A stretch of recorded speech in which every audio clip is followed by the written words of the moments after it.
معنا السي قاشة كبير، عضو المكتب الوطني للجامعة الوطنية للتعليم التوجه الديمقراطي، وعضو الجبهة المغربية ضد قانوني الإضراب والتقاعد.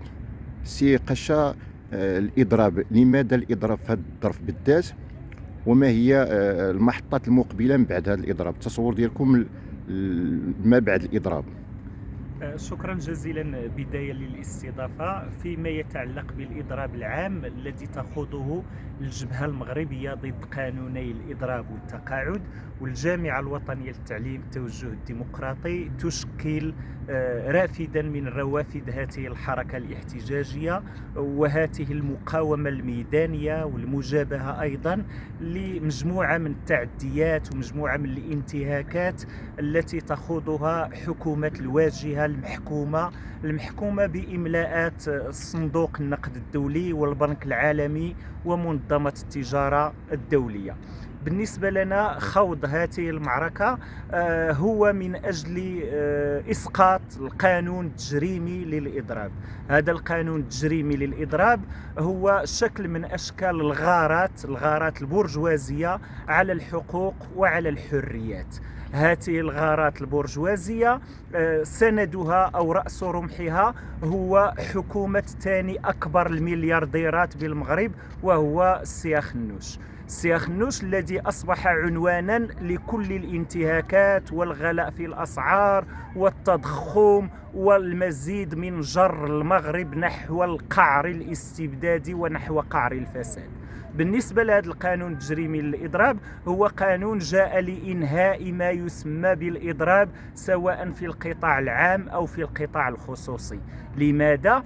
لأنه جرم كل أنواع الإضراب، الإضراب التضامني، الإضراب بالتناوب، الإضراب الفجائي، الإضراب اللامحدود، إضراب مجموعة من العمال، إضراب التنسيقية، إضراب اللجنة، بل أقر مجموعة من العقوبات على ممارسي الإضراب، بل على حتى المعبئين والداعين للإضراب. حين أقول بأنه جرم الإضراب السياسي، فالإضراب السياسي هو ذلك الإضراب الذي نخوضه ضد مجموعة من الإجراءات التي تتخذها الدولة. فعلى سبيل المثال تمرير هذا القانون التجريمي فهو إجراء سياسي، ومجابهته أصبحت بمقتضى هذا القانون التجريمي للإضراب مجرمة.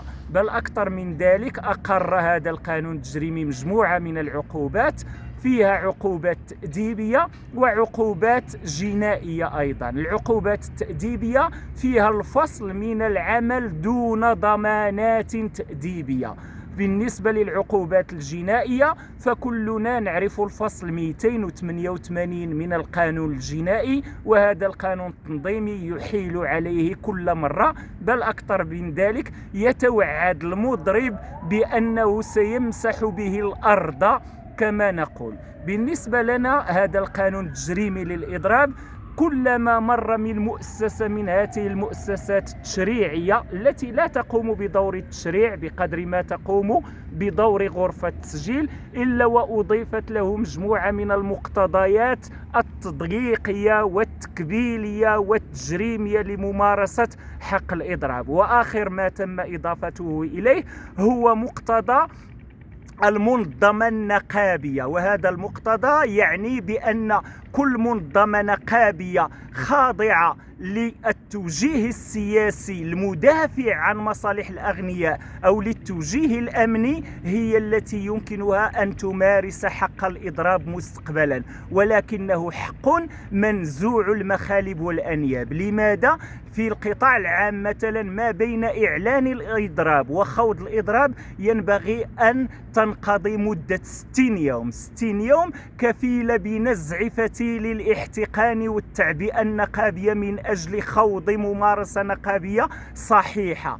بالإضافة إلى ذلك فإن تعريف الإضراب في هذا القانون التجريمي للإضراب جاء ليحد من هذه الممارسة ولكي يسلب هذا السلاح الوحيد والأوحد الذي بيد الطبقة العاملة.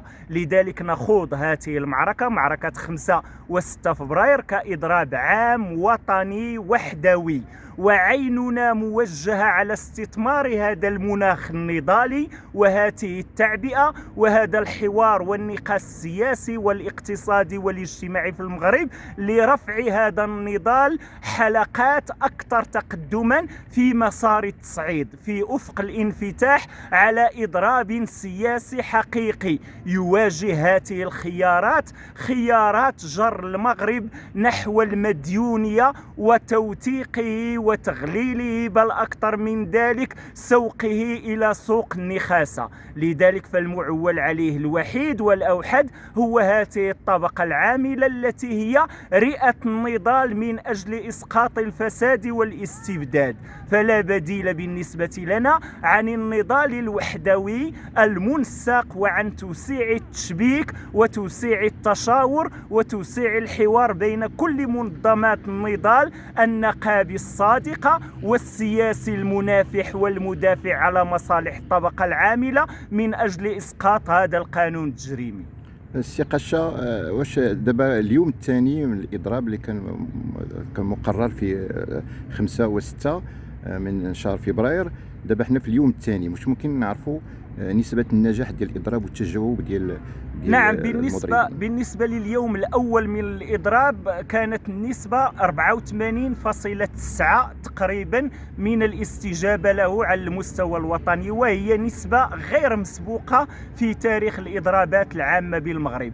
بالنسبة لليوم الثاني تستمر نفس النسبة أيضا، بما يعني بأن الشغيلة، بأن الطبقة العاملة أصبحت على وعي تام بكل خطط تشتيتها، بكل خطط تمزيق وحدتها من أجل الاستفراد بها. لذلك نعول على رفع هذا الوعي درجات أخرى من أجل التشبت بوحدة ميادين النضال. الطبقة العاملة توجه رسالة تحذير لكل البيروقراطيات التي تتاجر بآلامها وبتشتيتها وبإذكاء نعرة التمزق فيها، لتؤكد من جديد على أنه لا يمكن المفاضلة ما بين البيروقراطيات، ولكن الأفضلية والمصلحة الفضلى ينبغي أن تكون دائما لمصلحة قضايا الشغيلة وعموم الطبقة العاملة المغربية.